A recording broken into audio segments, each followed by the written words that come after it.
Peppa Pig, the Not Mummy. The day started as usual. Daddy Pig left for work, George was playing with his toy dinosaur on the carpet, and Mummy Pig went out to the store.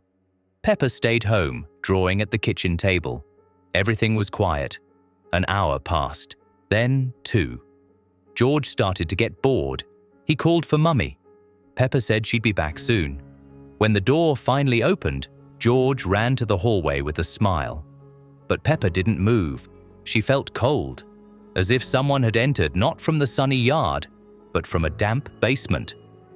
"Hello, my sweeties," came a voice. Peppa slowly turned around. It was Mummy Pig. Same clothes, same shopping bag, even the voice sounded right. But something was wrong. The smile was too even, too wide. The eyes didn't blink. Her walk, like someone who had learned to move by watching a video. Unnatural. Her trotters moved with mechanical precision. "Mummy?" Peppa asked. "Of course, Mummy."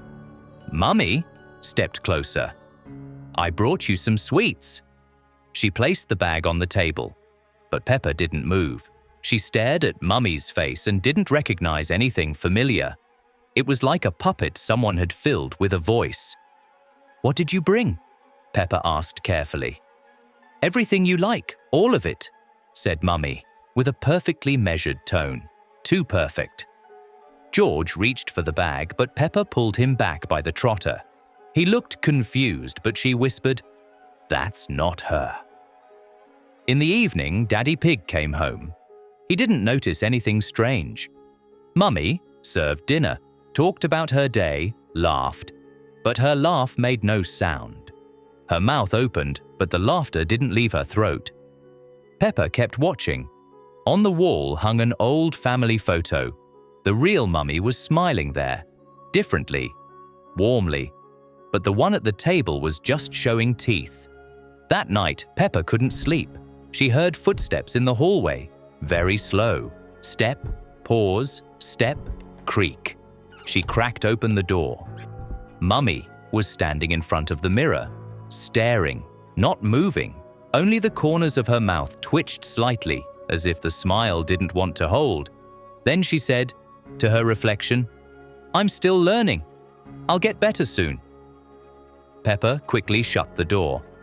The next morning, Mummy acted as usual, made breakfast, sat on the couch, but Peppa no longer answered her, just nodded. George, too, became quieter, as if he felt it too. That evening, an old notebook of Mummy's fell out of a shelf. On the last page, in shaky handwriting, it read, "If I've changed, it's not me. Don't trust." Peppa didn't tell anyone, but now she always checks. She looks into her eyes, waits for Mummy to blink, and when Mummy smiles, she no longer smiles back. Peppa Pig, the back room. It all started with a thud. George, as usual, was running around the house with his dinosaur. He laughed, slid across the floor, banged the toy against the walls, until he tripped near the wall under the stairs and bumped his hoof into it. The wall gave off a strange, hollow sound, as if it were empty. Daddy Pig, hearing the noise, came over and crouched down. "What do we have here?" he mumbled and ran his hoof along the wallpaper. It felt slightly raised. Beneath his touch, a smooth, flat surface.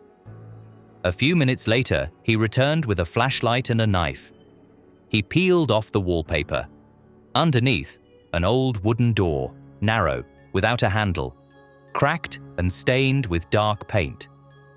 "Have we seen this before?" asked Mummy Pig. Everyone looked at each other. No one remembered. No one opened the door. But by evening, it was slightly ajar, just enough for Peppa to feel something, coldness, and silence that didn't belong in the house. She peeked inside.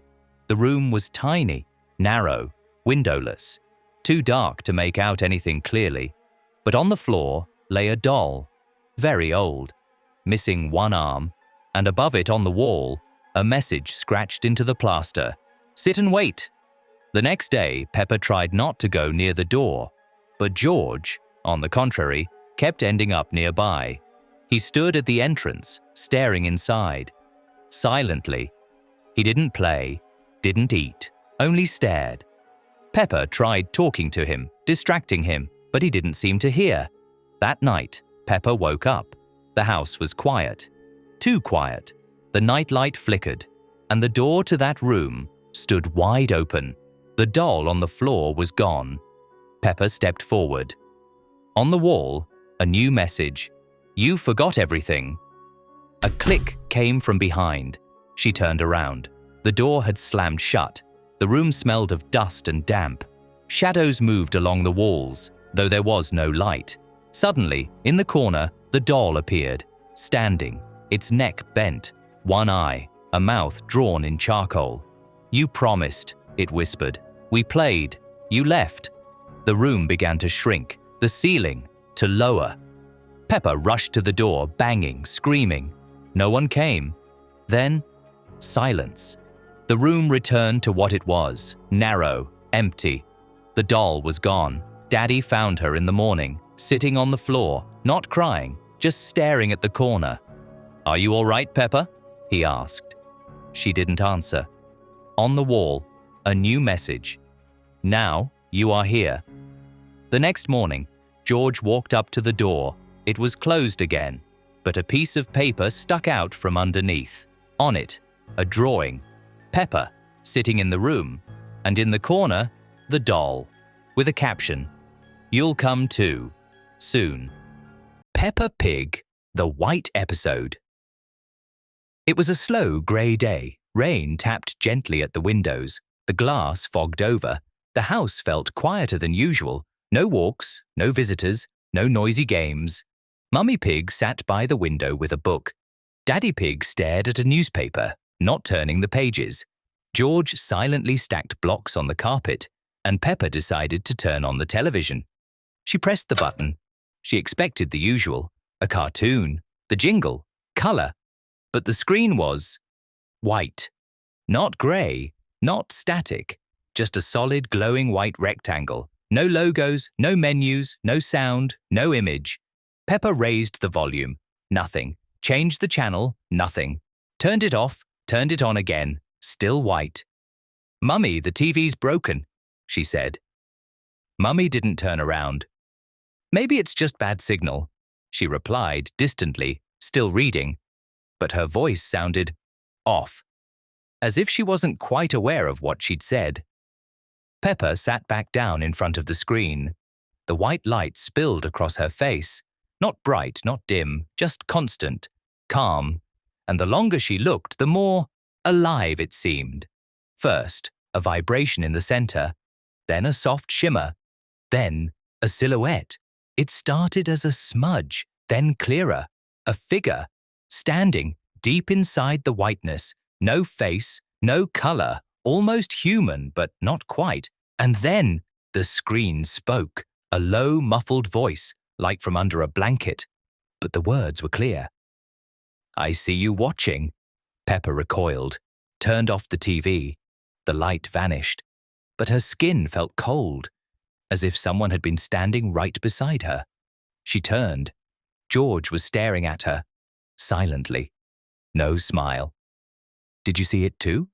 she whispered. He nodded, just once. Later that evening, Peppa turned the TV on again. She thought for a moment it had returned to normal. But no, white again. Only now it pulsed, like breathing. And within it, shadows appeared. First one, then two, three. They stood still, facing forward, watching. Words appeared over the white. "Do not stop watching." Peppa stepped back. The figures inside raised their heads, all at once. She pulled the plug from the wall. The screen went dark. But the white light did not disappear. The TV was unplugged, but still glowing, and in the glass, her reflection didn't move. That night, Peppa woke up. A faint light poured from the hallway. She crept down to the living room. The TV glowed again, same white, same silence. But now, her own face stared from the screen, distorted, too long, eyes wide, mouth thin and still. It stood behind the glass, looking straight at her. Then it spoke. "Now I see you better." Peppa ran, but as she reached her room, a shadow reflected on the ceiling, tall, stretched upward, following. The next morning, the TV was on again. White screen, soft static, the remote didn't work at all. "Is the TV still acting funny?" Mummy asked casually, but she said it as if she no longer remembered what a TV was. Daddy stepped outside, but in the reflection on the window, the TV behind him was black, and inside it, a figure was still standing. Since then, the television has shown no cartoons, only white, sometimes with writing, sometimes with eyes, sometimes with her copy. Peppa no longer sits close, but she feels it, waiting, and if she looks at the screen too long, it sees her and whispers, "I still see you." Peppa Pig. The drawing. George had been sitting at the table longer than usual. His toys remained untouched. Even his favorite dinosaur stayed in the corner. He was drawing, focused, silent. Peppa noticed it in the afternoon. The pencil in his hoof moved carefully, as if he wasn't drawing from imagination, but copying something real. When she came closer, he gently covered the paper with his hoof, then slowly moved it aside. It was a house, unfamiliar, tall, with a jagged roof. The walls were gray, heavy, the windows narrow and dark, and in each one a shadow, a figure, no face, no detail, as if someone was standing inside looking out. Every figure was the same, as if it was one and the same silhouette, repeated in every window. George slowly added a door, large, slightly open. Peppa wanted to ask what it was, but he had already taken a new sheet of paper. The next morning, Mummy was making breakfast, Daddy was reading the newspaper, and Peppa looked out the window. She saw it, the house. It stood at the edge of the field where there used to be only grass, exactly like the drawing. Same roof, same narrow windows, and inside them, shadows, motionless. They didn't look like people or like animals, just silhouettes. Peppa wanted to tell her parents, but Daddy said the house had always been there. Mummy nodded. No one said anything else. After breakfast, the drawing was gone from the table. Peppa asked George, but he only shrugged. He was already drawing a new one. This time, the same house, but instead of grass around it, there was empty white space, as if the world around the house had been erased. The figures in the windows were closer, clearer. Now their heads touched the tops of the windows. One of the figures had a hoof drawn. It reached outward, toward the viewer. That evening, everything felt quieter than usual. When Peppa went to her window, she saw the house again. It was closer, no longer at the edge of the field, almost across from their own house, as if it had moved forward. The figures in the windows were nearer to the glass, and now it felt like they were looking directly at her, still unblinking. Peppa stepped away from the window. On the third day, George drew a staircase. It led from the house's front door, downward, somewhere inside. Too many steps, too steep. He blacked out everything around it, leaving only a dark pit. That night, Peppa woke up. George wasn't in his bed. She went downstairs. The kitchen door was ajar. On the table, a sheet of paper. It was their own house, but instead of windows, black squares. And in each square, the same figure, the one from the windows, repeated over and over. At the bottom of the page, in small letters, "You." On the fourth day, she found another sheet. It was her room, the walls, the bed, the window, all exactly right. And at the window stood Peppa, drawn.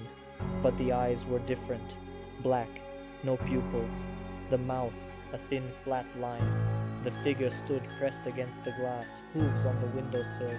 Outside, darkness. On the fifth night, Peppa woke to the sound of paper moving. Several new sheets lay scattered on the floor. One showed the front door of their house, wide open. Another, the staircase leading down.